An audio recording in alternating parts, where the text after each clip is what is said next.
जब बेटा चला माँ के प्यार का कर्जा उतारने। एक बार बेटे और माँ में बहस शुरू हो गई। बेटे ने माँ को कहा, माँ तू हमेशा यही कहती रहती है कि माँ का कर्जा कभी नहीं उतार सकता। अब मैं तंग आ गया हूँ ये सब सुनकर। आज मैं तेरे अगले और पिछले सब कर्जा चुका दूंगा। बता कितना कर्जा है तेरा, तुझे क्या चाहिए? रुपया, सोना, चांदी, जेवर? बता मैं ऐसा क्या दूं जिससे तेरा कर्ज उतर जाए।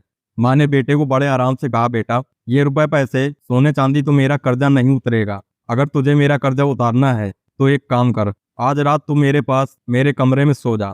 अगर तू एक रात के लिए मेरे पास सो जाएगा तो मैं समझूंगी कि तूने मेरा कर्जा उतार दिया। बेटे ने सोचा, सिर्फ एक रात की ही तो बात है, सो जाता हूँ माँ के पास। जैसा तय हुआ था उस दिन बेटा माँ के कमरे में ही सो गया। जैसे ही बेटे को नींद आनी शुरू हुई, माँ ने बेटे को जगा दिया और कहा, बेटा प्यास लगी है, एक गिलास पानी पिला दे। बेटे ने कहा, ठीक है माँ, अभी लाता हूँ। माँ ने थोड़ा पानी पिया और बाकी पानी बेड पर फेंक दिया जहाँ बेटा सोया था। बेटे ने कहा, अरे माँ ये क्या किया, तुमने तो मेरी जगह सारी गीली कर दी, अब मैं कैसे सोऊंगा? माँ ने कहा, बेटा गलती हो गई, कोई बात नहीं, सो जा, अभी सूख जाएगा। बस एक रात की तो बात है, बस एक रात ही तो सोना है तुझे। बेटा जैसे तैसे उस गीले बेड पर सो गया। अभी आंख थोड़ा भारी हुई थी कि माँ ने फिर बेटे को जगा दिया और कहा, बेटा पानी पिला दे। अब बेटे को गुस्सा आ गया और उसने माँ को कहा, माँ अभी तो पानी पिया था, इतनी जल्दी प्यास लग गई? माँ ने कहा, बेटा बहुत गर्मी है ना, इसलिए प्यास लग रही है, एक गिलास और पानी पिला दे। बेटे ने थोड़ा मुंह बनाया और पानी का गिलास लेकर आ गया।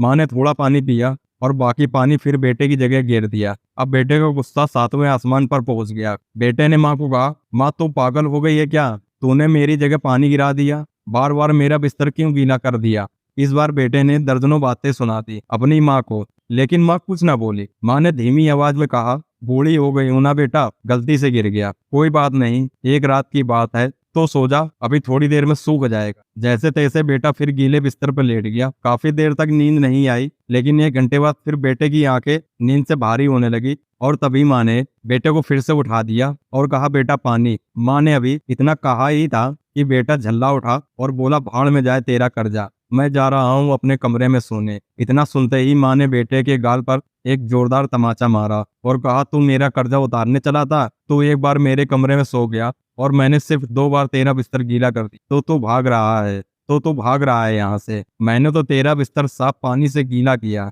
लेकिन जब तू छोटा था तो मेरा बिस्तर अपनी पेशाब से और मल से गीला करता था और मैं खुद गीले में लेटती थी और तुझे सूखे बिस्तर पर लिटाती थी। मैं सारी रात तेरी गंदगी में सोती थी, लेकिन फिर भी मेरा प्यार कभी भी तेरे लिए कम नहीं हुआ। मैंने तो सिर्फ 4 बार पानी मांगा तो तुझे इतना गुस्सा आ गया। जब तू छोटा था तो रात में कभी पानी तो कभी दूध मांगता था और मैं हर बार मुस्कुराकर अपने हाथों से तुझे पिलाती थी। जब तू रात को बीमार होता था तो पूरी रात तुझे अपने सीने से लगाकर आंगन में घूमती थी ताकि तू सो जाए, और आज तू निकला है माँ का कर्जा चुकाने। बेटा एक जन्म तो क्या, माँ का कर्ज तो 7 जन्मों में कभी नहीं उतार सकता। दोस्तों बिल्कुल सही है, वाकई में माँ का कर्ज कोई नहीं उतार सकता, और माँ बाप का महत्व तो तभी आभास होता है जब कोई खुद माँ बाप बनता है।